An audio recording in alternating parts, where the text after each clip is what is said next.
Good afternoon. You're watching Business World Live here on One News. I'm Jes Delos Santos. Let's go straight to our top story. Not a good forecast for the economy in the second quarter despite optimism from the government.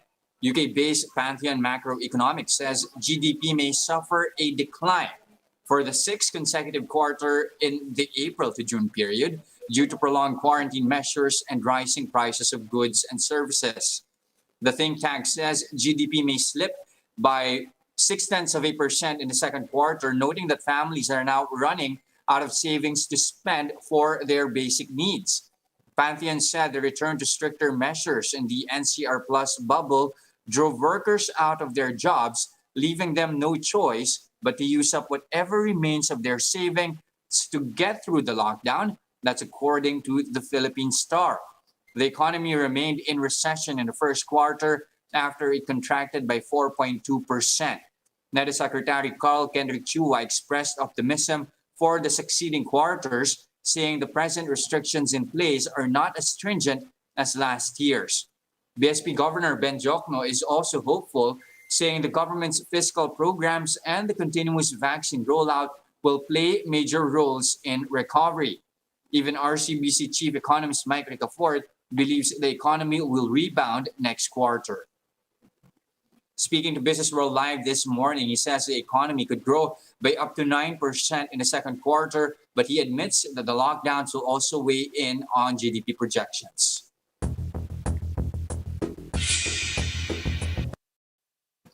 Now, local market on a trading break in observance of Eid al-Fitr, but elsewhere in Asia, sentiments remain weak as shares continue to fluctuate, bloodshed across the region here. As you can see right here, you have Japanese stocks here, topics ending the day down 1.5%. The Nikkei likewise also in the red here. That's edging lower by 2.5%. Also, you have here Aussie stocks declining, ending the day down close to 0.9%. That's the same scenario as well for Korean stocks, with the Kospi down by 1.25%. You have a number of Chinese stocks as well declining. Also, the Hang Seng still in the red here, down by 1.4%. This comes after Wall Street indices tumbled over in the U.S. That's after inflation rose the most since 2009. You have S&P 500 and the Nasdaq both tanking by more than 2%. As losses extended for 3 straight days, futures already looking mixed here. The Dow Jones not looking so well here, but you also have an expected recovery, at least for the Nasdaq and the S&P 500. But it's not just equities sinking. Bitcoin also plummeting here. That's after Tesla CEO Elon Musk said they're halting purchases via Bitcoin. On Twitter, you have Musk flagging what he says is a rapidly increasing use of fossil fuels for Bitcoin mining and transactions, but a signal that Tesla might be open to other less energy-intensive cryptos. But he did say as well that they won't be selling any of the Bitcoin that they hold. After that development, Bitcoin dropped as much as 15%, but has since tempered those losses. It's now down close to 6.2%, still at the $51,000 level. Over the past year, Bitcoin still up by 5-folds here. Other tokens, though, also slumped. That includes Dogecoin and Ether. While Ether may have tanked today, it hit a milestone recently, reaching $4,000. But as you can see right now, it has went down that level once again, now at 3,989. That's just within a week after it broke past 3,000. Capitalization now nears that of JP Morgan Chase after that price record. Again, Ethereum, as you can see right here, is down by close to 2.8%.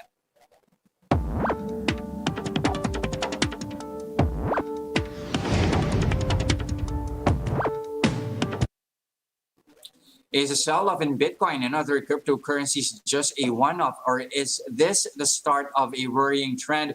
Let's get insights from Bloom Solutions co-founder Luis Buenaventura. Good afternoon, Luis. Good afternoon, Jess. Thanks for having me. All right, so what's primarily driving this sell-off, and how much of this can be attributed to Elon Musk's latest pronouncement on pausing purchases via Bitcoin? Well, I mean, I think that one of the things that's most apparent about the crypto market these days, it's very hype driven. It's very driven by the things people tweet. And when it comes to tweets, Elon Musk is the king of tweets. And I think that his pronouncement earlier, that was kind of an obvious sell trigger for many people. Whether or not it was warranted, I don't necessarily believe so. But what's definitely happened is the market reflected that sudden loss of confidence from Tesla's CEO. And that's what we're seeing here. Mhm. Now, this of course is not in any way going to taper off worries about the volatility of Bitcoin.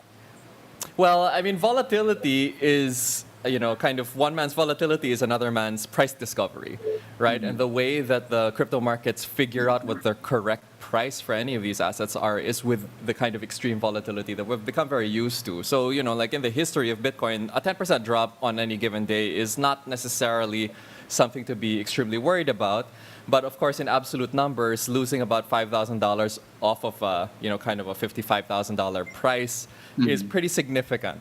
But that being said, I don't think it's going to be a permanent kind of reseating. I actually believe that, as we're speaking right now, the market is already coming back. We were at a low of about $48,000 early this morning. We're at a little over $51,000 as we're speaking right now. So I think what's happening is that a lot of traders are taking advantage of the cheaper price and they're buying the dip.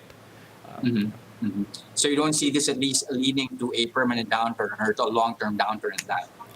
I think that the crypto market is in a very pronounced bull run.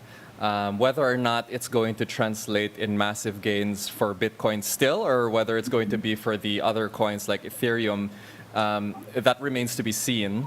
But we're definitely still in a very optimistic market.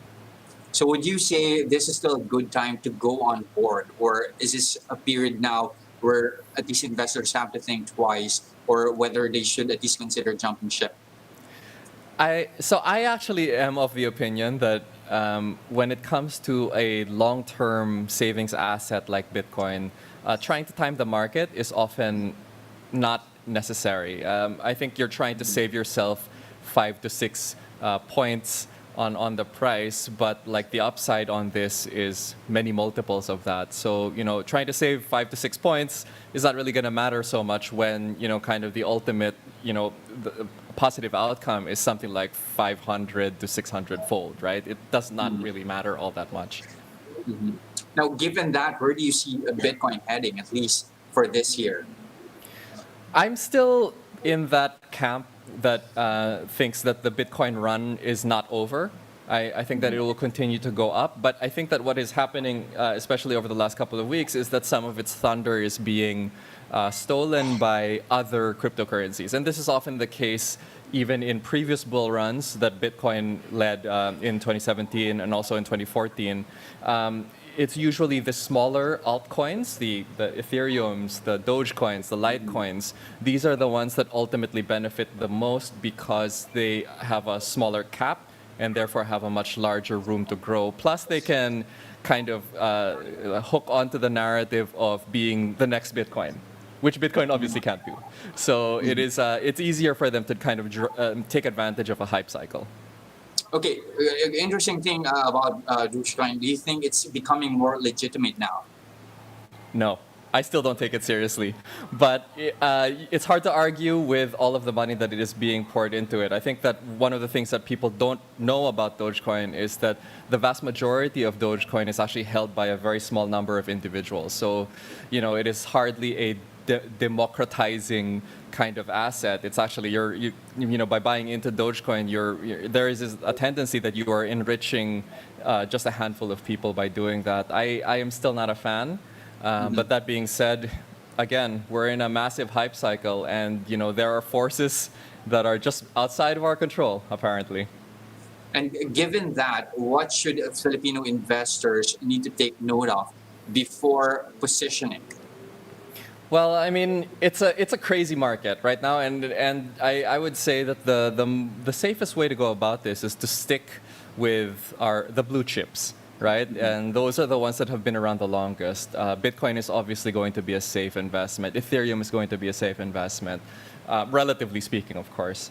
But as you go down that list, kind of maybe if you start looking below the top 10, below the top 20 cryptocurrencies, you're starting to incur higher and higher amounts of risk. Possibly to the extent where it's no longer a safe investment. And like in my case, if you want to do this passively, if you don't want to be watching the markets every single day, every single hour, I always suggest to kind of stick with the ones that have been around the longest and the ones that are the most stable, even if the gains may not be as good. Bitcoin's output over the last 6 months was about 6x, 600%. Ethereum's was about 10x. But if you go down the list, there are many examples where it was 25x, 30x, right? But, those are very risky investments to make, and you have to time your exit to perfection. And it's very, very hard to pull that off kind of if you're doing this kind of passively and not doing it as a professional trader.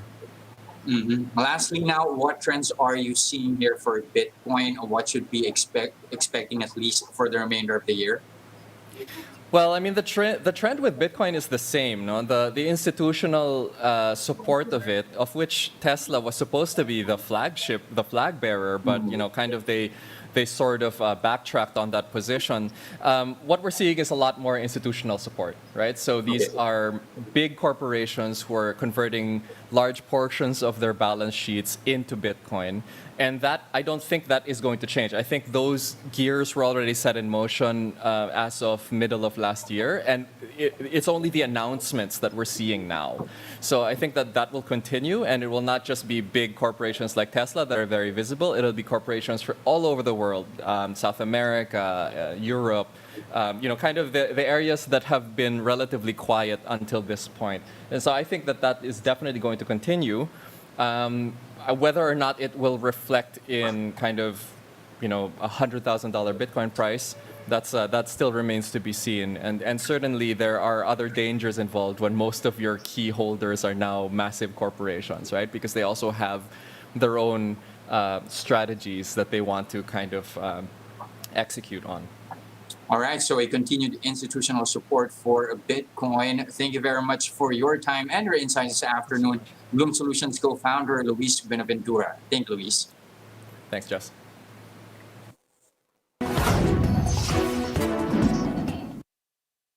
Here are other headlines we're keeping our eyes on. The mega vaccination facility at the Nayong Pilipino complex is all systems go, according to a Malacanang official. Cabinet Secretary Carlo Nograles says an MOU over the project with ICTSI is now being finalized. This comes after environmental groups and the Nayong Pilipino Foundation itself pushed back on the proposal, which they said would entail cutting down some 500 trees. But ICTSI clarified this, saying the facility will be built in an empty land and will not affect any urban forest.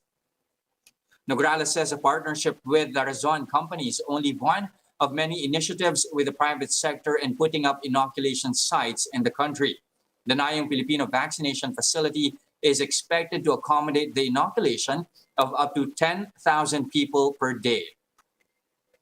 Jolly earnings are slowly making its way back to Jollibee. The fast food giant swung to profit despite lower sales in the first quarter after implementing moves to cut debt.